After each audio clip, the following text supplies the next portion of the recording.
The lecture hall of the Galactic Academy was vast, carved from shining white stone and lined with glowing pillars of blue energy. Hundreds of young alien students filled the curved seats, their voices buzzing in different tones, clicks, and hums. It was a place where species from across the galaxy came to learn history, law, and war. At the center of the hall stood Professor Threx, an old scholar from the Zyran race. His tall body was covered with scaled silver skin, and his large black eyes looked tired yet sharp. He carried a staff of knowledge, a symbol of authority, as he looked over the restless students.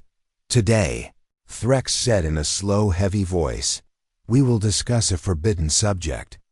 The hall went quiet. Students turned their heads, antennae twitching, frills rising, ears perking. Forbidden subjects were rare in the academy. They were usually kept hidden, locked away in restricted archives. The professor looked around carefully. "Before continuing, you all know the galactic war codes," Threx said. "You know that every species has limits on how they may fight, but there is one law older than all others. One law that is absolute." He raised his staff, and words appeared. In the air, glowing like fire, humans are forbidden to fight in galactic wars. Gasps spread through the hall. The young aliens turned to each other, whispering. Humans? Some had never even seen one. Others had only read small notes in hidden history books. Why would a single species be banned from war? A student with blue feathers raised a wing. "Professor, why is that law so strict?" "I have read of many violent species, but only humans are completely banned." Another student, scales glittering under the light, hissed, "Yes, my people fought the Drask, and they are monsters of destruction.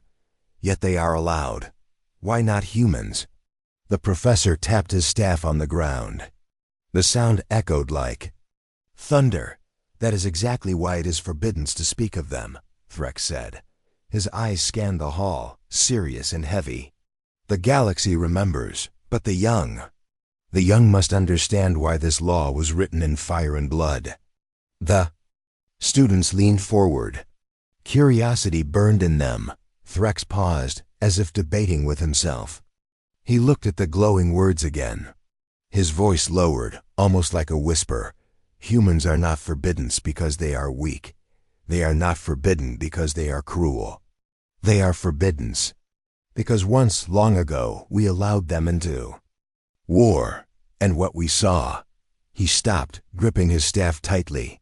"What we saw still haunts the galaxy." The room went silent again. Even the air felt heavy. The curiosity of the students. The youngest student in the front row, a thin insectoid with shining green eyes, raised a trembling claw. "Professor, we beg you, tell us the truth. If this law was written in blood, then we must know whose blood it was." Threx sighed deeply. He looked older than before. "Very well, you will hear the truth. But once you hear it, you will never think of humans the same way again. Some of you may even lose sleep. Are you prepared?" The students exchanged nervous glances, but every single one of them nodded. The professor closed his eyes for a moment, then began. "The first contact. 5 centuries ago," Threx said, "the Galactic Union faced a great enemy, the Creel Dominion. They were savage conquerors, spreading fire across every world they touched. The Union struggled to fight them. We needed allies. We searched the stars, looking for new species to join the war." He turned, and a great hologram appeared in the center of the hall. It showed a blue and green planet with white clouds swirling above it.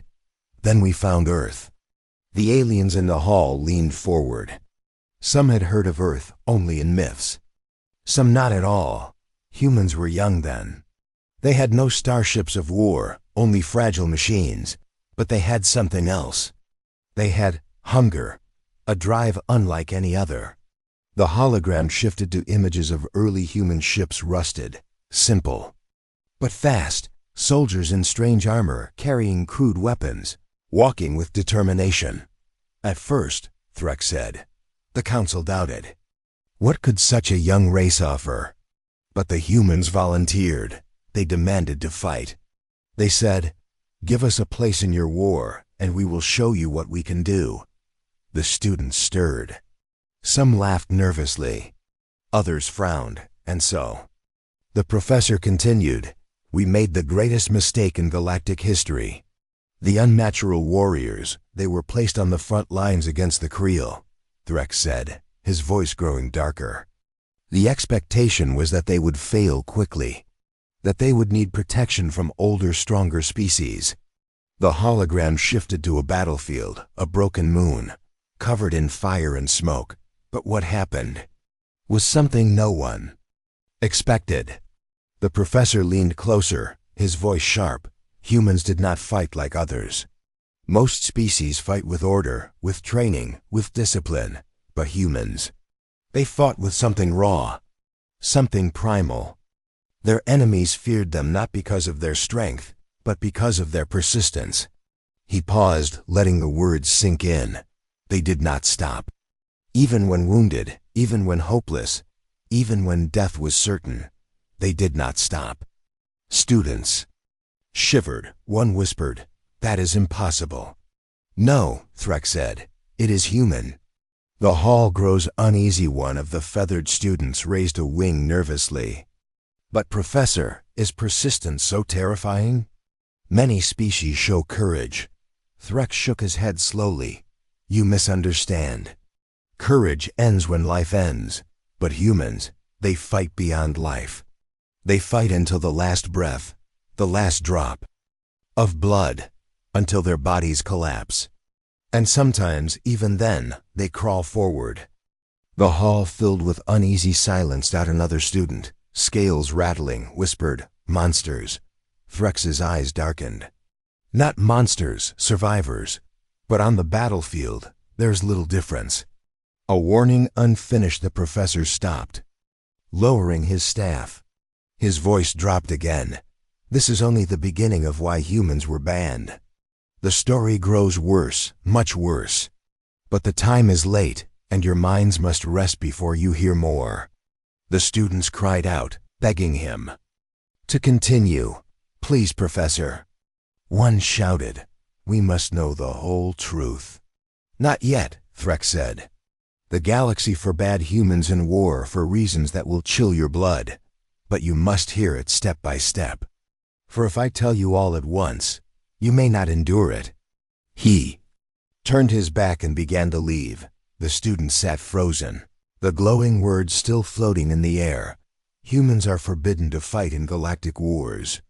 And in every young alien heart, a new question burned like fire. What did the humans do? The next day, the lecture hall of the Galactic Academy was filled earlier than usual. Students hurried into their seats, their eyes glowing with curiosity, their voices buzzing with impatience. The previous lesson had shaken them. The words of Professor Threx echoed in their minds all night. Humans are forbidden to fight in galactic wars. Now they wanted answers. Professor Threx entered slowly, his staff clicking against the floor. His scaled skin glimmered under the halls. White light.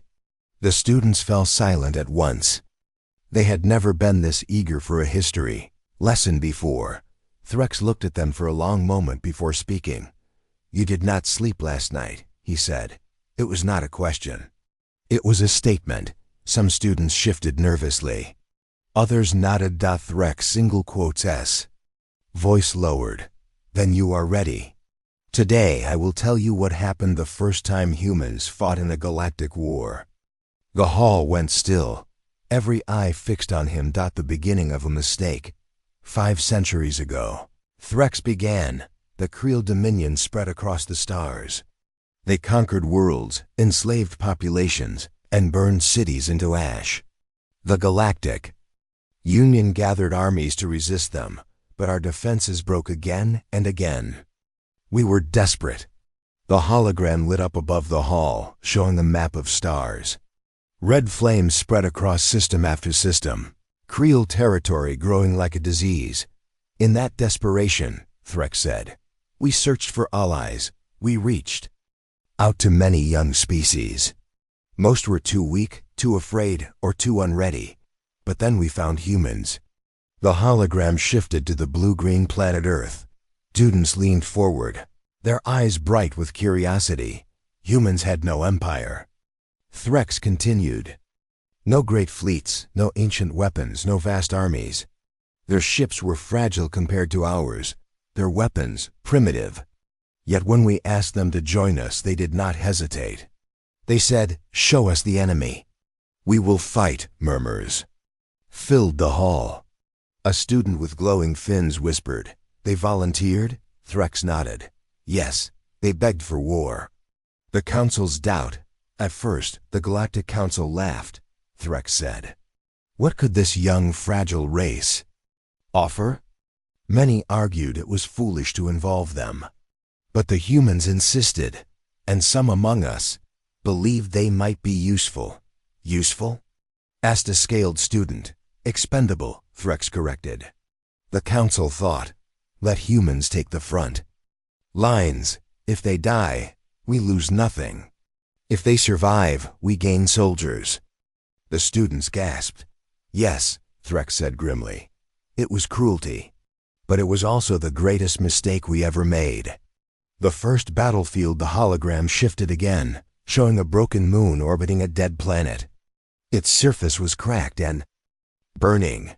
This was the first battlefield where humans fought.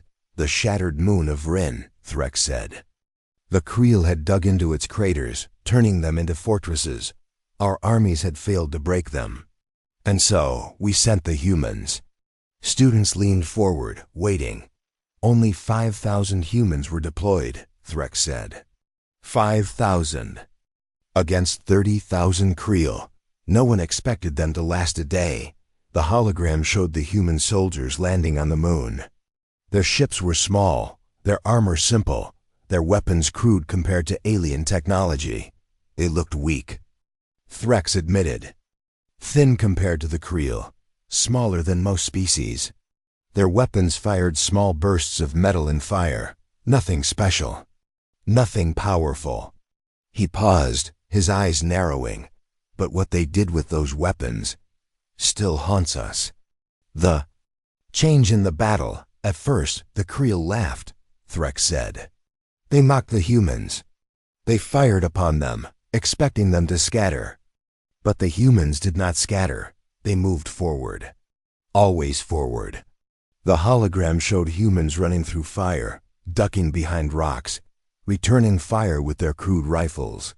They moved fast, using cover, pushing forward even as Creel blasts tore through their ranks. Other species retreat when the front line breaks, Threx said. Humans did not. Even when half their number fell, the others pressed on. They fought with desperation, yes, but also with hunger, as if they wanted the fight. The students shivered. Within hours, Threx said, the impossible happened. The humans broke through the Creel's first line of defense. They killed every enemy in their path, not stopping to regroup, not stopping to breathe. And when the Creel fell back, the humans chased them. The relentlessness, the professor's voice grew heavier. Understand this, Threx said. Most armies stop when the enemy retreats. They secure ground, they protect their wounded. But humans? No, humans smelled fear. They ran after the Creel, shouting, screaming, laughing. They hunted them like predators chasing prey.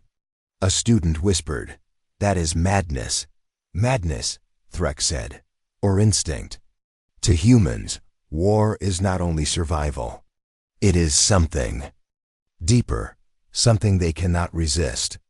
Once they begin, they do not stop. The hologram showed humans climbing over dead bodies, charging into fire, throwing themselves into close combat with knives and fists when their weapons emptied. One Creel survivor later said, Threx added, "We fought beasts wearing the skin of men." The fear spreads. Threx's voice lowered. The Creel had never known fear before. They were conquerors, slavers, killers. But on Vrin, they learned fear. They said the humans did not fight like soldiers. They fought like nightmares, and nightmares cannot be reasoned with. The students were silent. Some gripped their desks tightly. Others could not meet the professor's eyes. One Creel commander ordered his forces to retreat fully, Threx said. 30,000 warriors running from 5,000 humans. The battlefield that should have been our defeat became our victory because of them. He tapped his staff against the floor, and that was only the first day. The shocking adaptation, the hologram shifted again, showing broken weapons scattered on the battlefield. Here, Threx said, is where we saw something even more dangerous. Humans adapt. He pointed to the images. When their weapons broke, they used enemy weapons. When those overheated, they built new tools from scraps. When ammunition ran low, they stole from the dead. They never stopped. They never gave up. The students murmured in disbelief. Other species need years to study a weapon, to train with it, to understand it, Threx said. Humans, minutes. They picked up weapons they had never seen before and used them as if they had been born with them. A student raised a trembling claw. Professor, how is that possible? Threx's eyes darkened. Because humans are not afraid to fail. They will try and try and try again until the weapon obeys them. And when it does, they use it better than its creators. The battlefield in flames, the hologram showed the shattered moon burning with endless fire. Smoke covered the craters. The ground was filled with bodies, Creel and human alike. But the most terrifying thing, Threx said softly, was not their strength. It was their faces. He looked at the students one by one. They smiled. The hall grew cold. Students shivered. Yes, Threx whispered. Amid death, blood, and fire, the humans smiled. They enjoyed the chaos. They found something in war that no other species does. They found purpose. The end of the battle, by the 7th day, Threx said. The Creel had abandoned the moon of Vryn. 5,000 humans had defeated 30,000 warriors. They should not have survived. But they did. And more than that, they wanted more. The hologram flickered, showing the battered survivors. Their armor was broken, their weapons dirty, their bodies wounded, yet their eyes burned with fire. They looked less like soldiers and more like predators who had tasted blood. They stood victorious, Threx said. And when the council saw them, we were not relieved. We were afraid, because we understood what we had unleashed. The silence in the hall of students was silent now. None moved. None spoke. Professor Threx lowered his staff. His voice grew softer, but heavier. Do you understand now why humans were forbidden? He asked. Do you see why their presence in war is dangerous? The insectoid student in the front row whispered, because they cannot stop. Threx nodded. Yes, once you give humans a war, they do not give it back. They learn, they adapt, they grow, and every battle makes them stronger, hungrier, and more terrifying. That is why the council sealed the law. That is why their name is forbidden on the battlefield. A final warning. Threx looked over the hall one last time. His eyes glimmered with something close to fear. Remember this, young ones. Humans were given one war, one chance. The galaxy still carries the scars of what they did. If they are ever allowed to fight again, if the ban is ever lifted, it will not be war. He tapped his staff hard on the floor. The echo shook the hall. It will be extinction. The students sat frozen, their hearts pounding. They had begged for answers. Now they wished they had not, and yet, inside them, the same question burned even brighter. What happened after Vryn? The students of the Galactic Academy could not forget what they had heard in the last lecture. For many of them, sleep had not come at all. The images of humans fighting on the broken moon of Vryn haunted their minds. Their persistence, their strange smiles in the middle of fire, their hunger for war. When Professor Threx entered the lecture hall again, the students were already waiting in silence. Their bodies were stiff, their eyes unblinking. No one joked this time. No one whispered. They all wanted the next piece of the forbidden truth. Threx walked slowly to the center, his staff echoing against the polished stone floor. His face looked heavy, as if the memories he carried were a burden too great to share. Yet he had no choice. "You have learned what happened on Vryn," he began, his voice low. "You know now why the Council feared the humans after their first battle. But you have not heard the full truth. What you have heard so far was only the beginning." The students tensed. Their hearts beat faster. Threx's eyes darkened. "Now you will learn why the galaxy called them a nightmare. The endless advance. The humans won the battle on Vryn," Threx said. "But instead of resting, instead of healing, they demanded more. They asked the Council for another fight. They said, 'Do not waste time. Send us where the enemy is strongest.'" The students murmured nervously. One with feathered wings whispered, "But they had lost so many already." Threx nodded grimly. Yes, half their number had fallen. Any other species would have begged for retreat. But not humans. To them, survival was not enough. They needed to keep moving, to keep fighting. It was as if war itself fed them. The hologram above the hall flickered to life again, showing a new battlefield.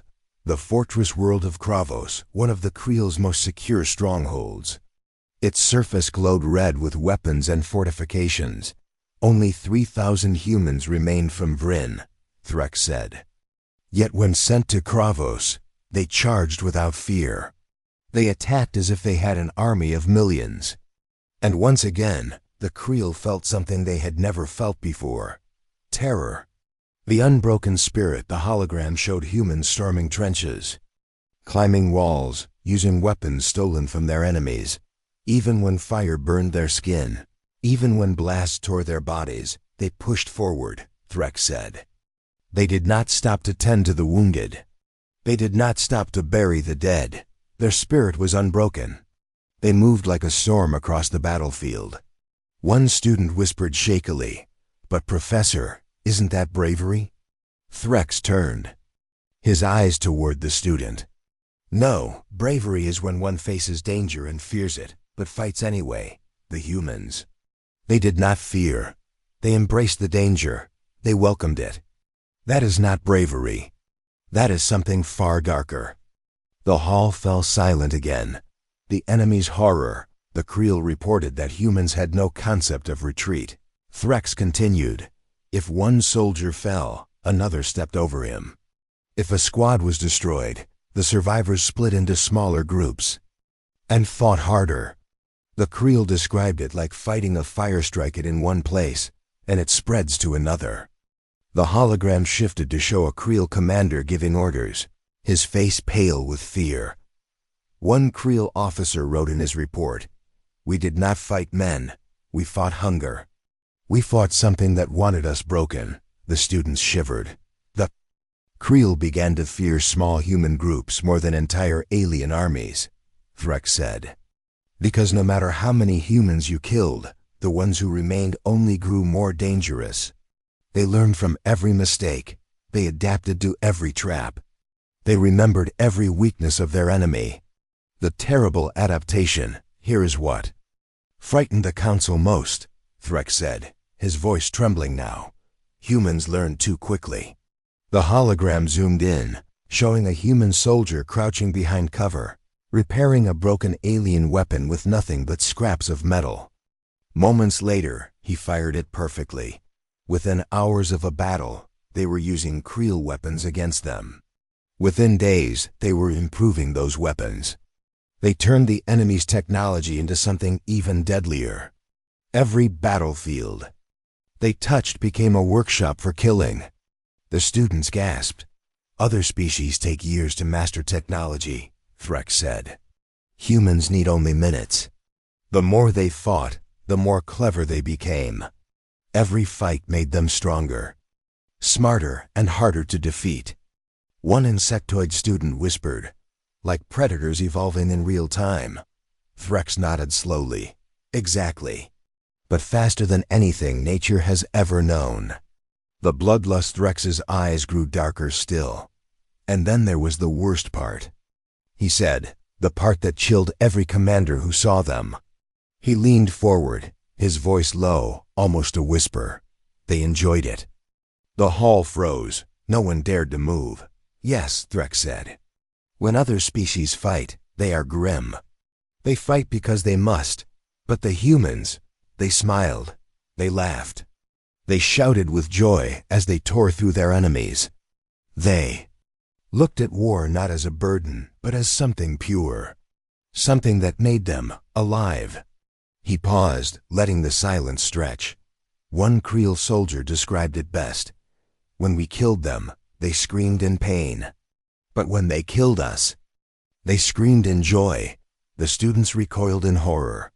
Some covered their eyes. No mercy. The hologram showed humans surrounding Creel soldiers who had dropped their weapons and raised their hands.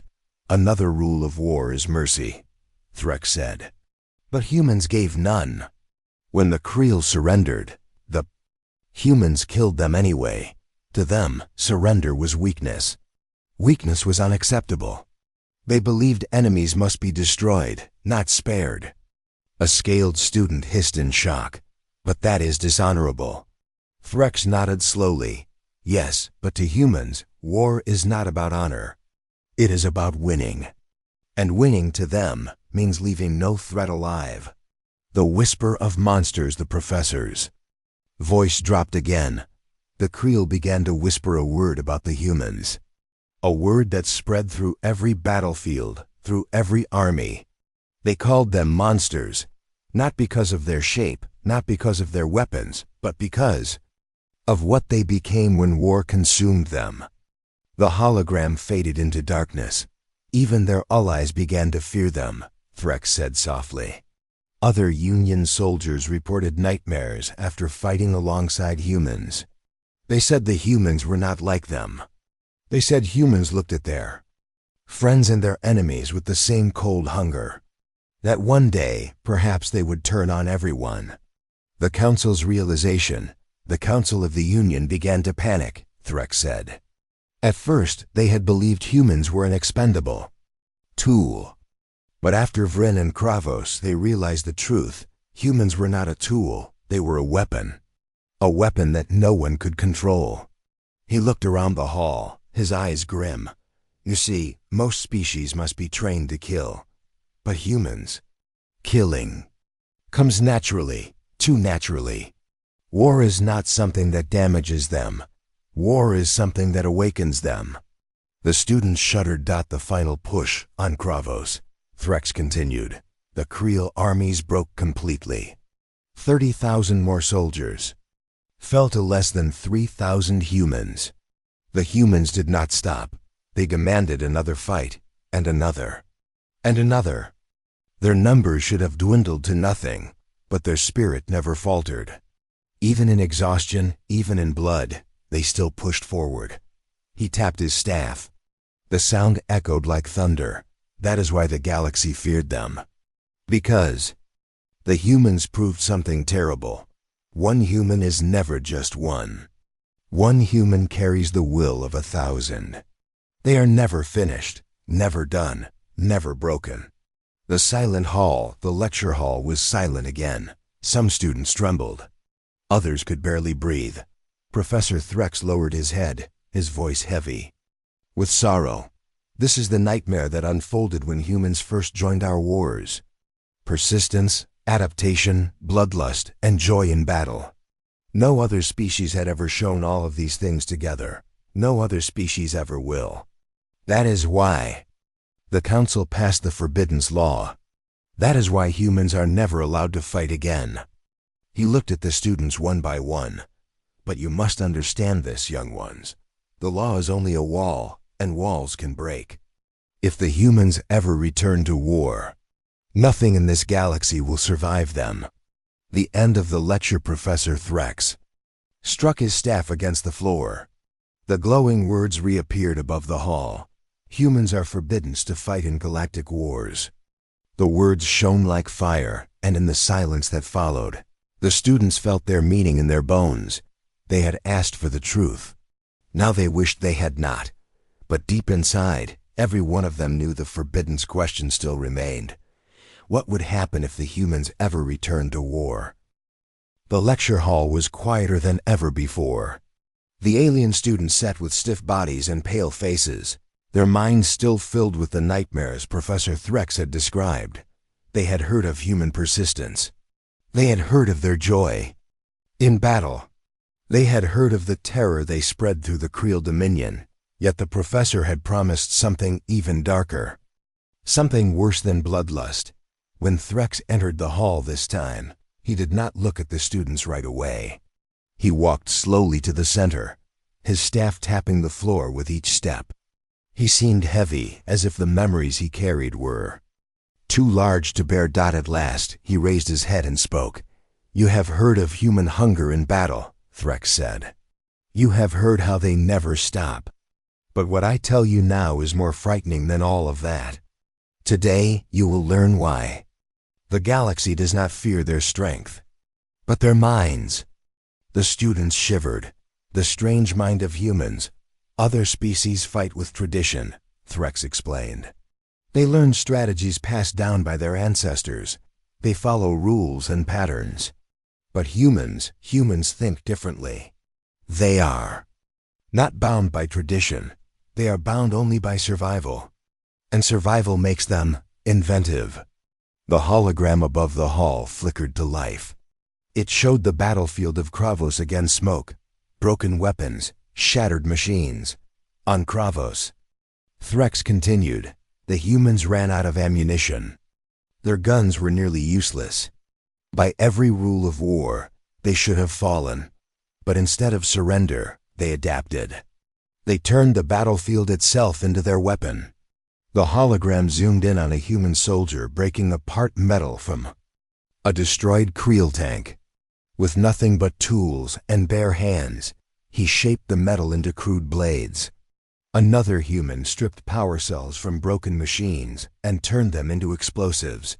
In hours, Threx said, they built new weapons. From scraps. In days they had invented traps that the Creel had never seen. They used wires, fire, even corpses of the dead to create tools of war. Every broken piece of battlefield became a weapon in their hands. The students stared in horror at the first trap. One Creel report described it in detail, Threx said, his voice low. A squad of soldiers entered a crater, chasing what they thought were retreating humans. But the humans had planted wires beneath the ash. When the Creel stepped forward, fire erupted beneath their feet, and the entire squad was destroyed. And when more Creel rushed to help, the humans were waiting in the smoke, laughing as they struck from the shadows. A student raised a trembling hand. But Professor, how could they invent new traps so quickly? Threx's eyes darkened. Because to humans, war is not just destruction. War is creation. They do not see a battlefield as chaos. They see it as opportunity. The enemy's weapons, the hologram shifted, showing a human holding a Creel plasma rifle. Another terrifying skill, Threx said, was how humans used enemy weapons. Most species cannot even hold a foreign weapon properly. The shapes, the controls, the energy, they are too alien. But the humans, they took Creel weapons, studied them for moments, and fired them as if they had trained for years. The hologram showed a human firing bursts of plasma with deadly accuracy. Another had dismantled the weapon, altered it, and rebuilt it into something even deadlier. The Creel themselves were shocked, Threx said. They had built these weapons over centuries. Humans learned them in minutes. Worse, they improved them. They adjusted the firing rates. They extended the range. They even made the weapons lighter, easier to carry. The students gasped. Imagine, Threx said, spending centuries perfecting a tool, and then watching the stranger make it better in a single night. That is what humans did. The power of improvisation. One story is told of a human squad. Threx said, they had run out of weapons completely. Surrounded, outnumbered, hopeless. The Creel closed in, certain of victory, and yet the humans did not surrender. They broke pieces from their own armor and used them as blades. They threw stones. They fought with fists, with teeth, with rage, and they won. The hall was silent. "This is what you must understand," Threx continued. "Humans never see defeat. They only see new possibilities. Where another soldier sees a broken weapon, a human sees a new tool. Where another sees death, a human sees another chance to strike." The innovation of fear, the professor's voice grew darker. But perhaps the worst invention of humans was not their weapons. It was their use of fear. The students stiffened. "Yes," Threx said. "Humans discovered that fear is also a weapon. They began to leave signs on battlefields. Symbols, messages, warnings written in enemy blood. The Creel would enter a ruined base and find their own banners burned, their own leaders' heads placed on spikes. Entire armies fled before the fight even began, terrified by the stories of what humans would do." He paused, letting the silence stretch. War was no longer just about killing. War, to humans, became about breaking the mind. And they did it better than anyone. The Allies' unease, the hologram shifted to show not the Creel, but other Union soldiers, alien allies who had fought beside humans. At first, Threx said, the other armies celebrated human victories. But soon, they grew uneasy. They began to notice how humans acted in war. They saw the strange light in their eyes, the laughter in their voices. They realized that humans did not simply fight wars. They lived them.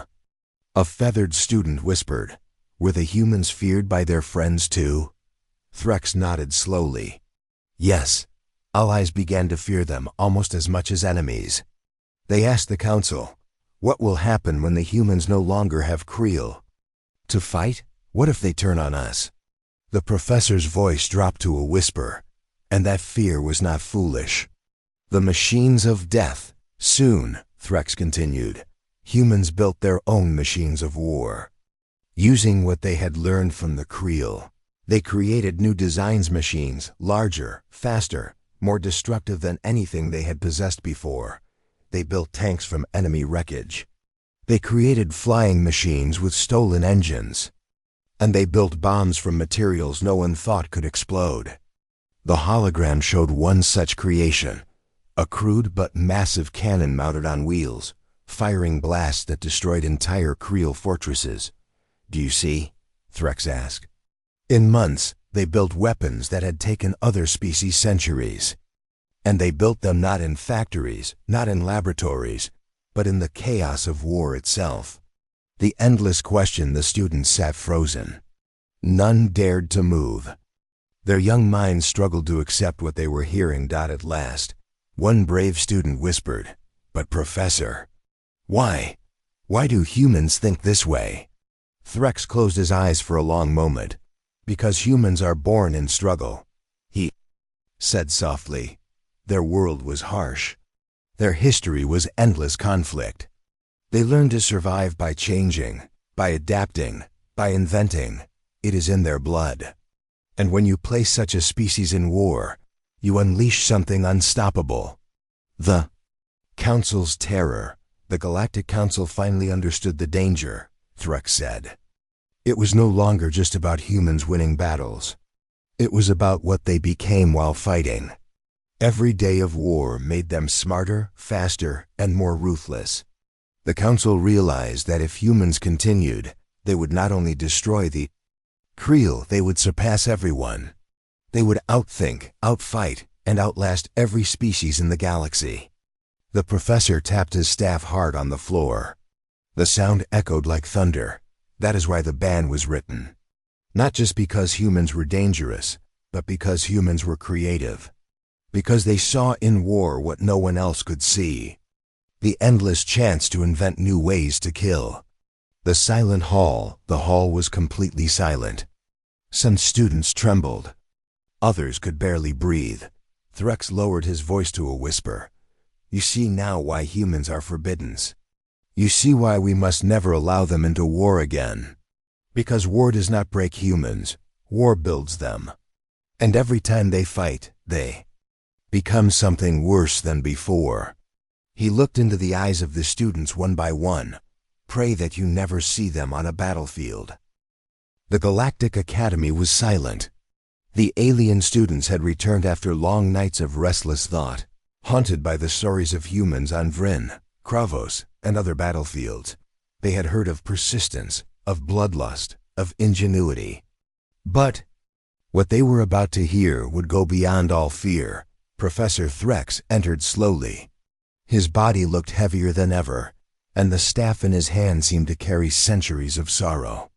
The students sat in tense silence, their eyes wide, their antennae twitching, their scales trembling. Today, Threx said in a low voice, you will finally learn the terrifying reason why humans are forbidden in war. You will know why no council, no army, and no species can control them. And you will understand why the galaxy still trembles at their name. The hall seemed darker than usual, as if the shadows themselves listened. The origin of fear. Humans were young when first discovered, Threx began, but their history was already long. A world full of harsh environments, endless struggles, and endless conflict had shaped them. They survived wars against nature, against each other, against disease and famine. From this crucible, they emerged unbroken. He paused, letting the words sink in. When humans were first placed in galactic war, the Council expected to control them. We would give them orders. They would follow. We believed they were weak and that their victories would be limited. But we were wrong. Terribly wrong. The hologram flickered to life, showing humans standing tall on a battlefield filled with broken creel machines. Their eyes glimmered with determination. Some were wounded, some limped, but none hesitated. The unseen danger. Do you see them? Threx said, pointing at the hologram. These are not soldiers in the way you understand soldiers. Their power is not in strength alone. Their power is in unpredictability. The students leaned forward. Humans do not fight by rules. They do not fear consequences the way other species do. They do not follow tradition. They see a battlefield, and they bend it to their will. Every weapon, every trap, every failure becomes part of their strategy. They adapt faster than the mind can imagine, one student whispered, like a virus. Threx's eyes darkened. Exactly, but more dangerous than any disease. Humans do not just survive. They evolve in the middle of battle. And they remember the terrifying record. Every human battle leaves a record, Threx continued, in their memory, in their instincts.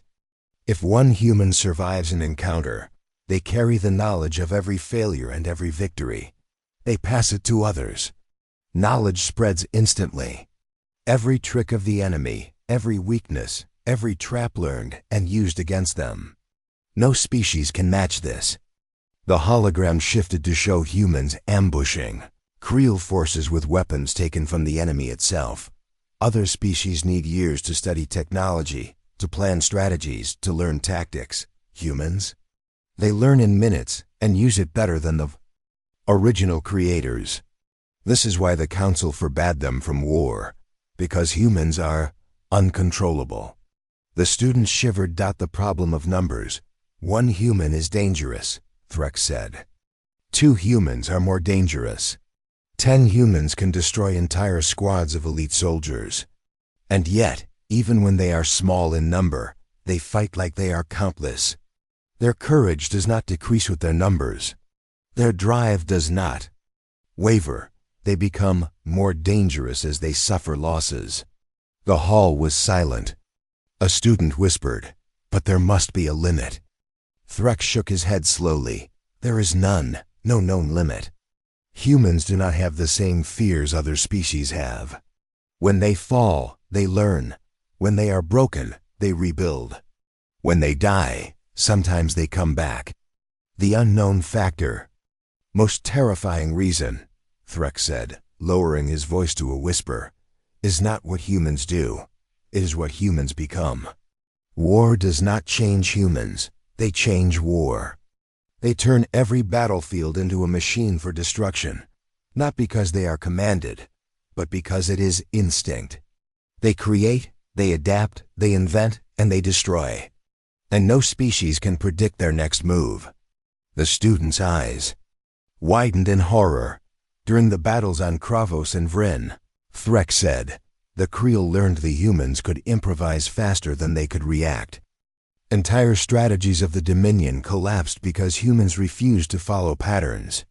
Every ambush, every fortress, every army, humans found a way to turn it against the enemy. The Council's decision, when the Council realized what humans were capable of, Threx continued. They feared them more than any Creel, any virus, any weapon. They understood that humans were a force beyond control, not just unstoppable, but uncontainable. He tapped his staff on the floor.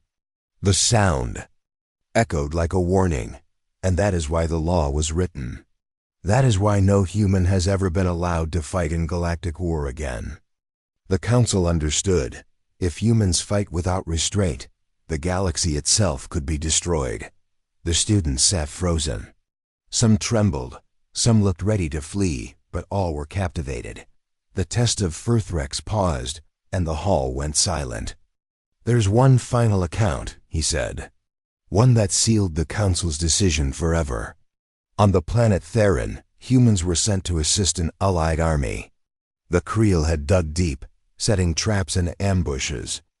Only a few humans were deployed, less than 200. The enemy expected to annihilate them. Instead, the hologram showed humans moving through craters, ducking under fire, using enemy equipment, improvising weapons in the middle of explosions. They fought like storms, Threx said. They killed enemies faster than they could be replaced. They built devices to block Creel reinforcements. And when the battle ended, the surviving humans had destroyed more than 10 times their number in Creel soldiers and captured every strategic position. A winged student whispered, "Impossible." Threx's eyes darkened. Not impossible, human. The warning of allies, even the allied species began to fear the humans, Threx continued. They saw how humans treated victory. They saw how humans laughed in the midst of devastation. And they realized, if humans were ever unleashed without control, there would be no victory. Only extinction. The hall was deadly silent. The Council realized humans are not soldiers, Threx said. They are not allies. They are forces of nature. They fight in ways no one can predict. They adapt in ways no one can understand. And when they destroy, they do so completely, without mercy, without pause, without limit. The terrifying reason Threx lowered his staff and looked at the students with grave eyes. That is the reason why humans are forbidden in war. Not because they are weak, not because they are small, not because they are dangerous in a simple sense, but because humans cannot be stopped, they cannot be controlled, they cannot be predicted, they cannot be reasoned with, and if given freedom, they would reshape the galaxy entirely in their image. The students could feel the weight of his words. No species in history, Threx said, has ever been this dangerous. Not the Creel, not the Ziran, not even the combined fleets of the Galactic Union. Humans are the ultimate variable. And that is why their name is forbidden on every battlefield, in every law, in every history book. The final warning, the hall was silent. The students felt a chill crawl along their spines. Professor Threx struck his staff one final time. The glowing words appeared above the hall in bright, flaming letters. Humans are forbidden to fight in galactic wars. He lowered his voice, almost a whisper. Remember this. Remember the danger.